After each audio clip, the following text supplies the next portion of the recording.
ገባሁም አንድ ልጅ አለኝ። በስንት ዓመትሽ ነው? በ25 አሁን ስንት ዓመትሽ ነው? 34 9 ዓመት አለፈ ልጄን ከወለድኩኝ እና አሁን ለማግባት ምን አድርገሻል? ምንም አላረኩም።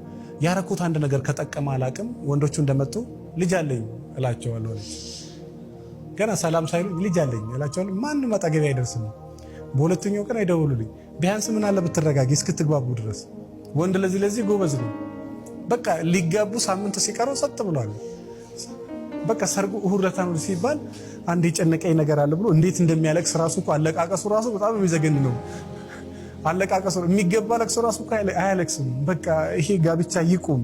ምን እንደሆንኩ አላውቅም። ምን ሆነ ነው በቃ ስህተት ተፈጥሯል። አሁን በቀደም ነው ዲኤንኤ ተመርምሮ የኔ መሆኑን ያረጋገጥኩት። አርጋሃል አላረክም? እሱማ በደንብ ነው ያረኩት።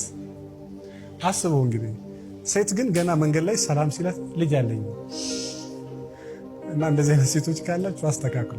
አትበሉ አይደለም ይሄ ግልጽናታችሁ በጣም ነው ደስ የሚለው። ግን ገና ሰው ሰላም ሳይላት ምን ሳይላት ምን አለ ቤት አለኝ ብትል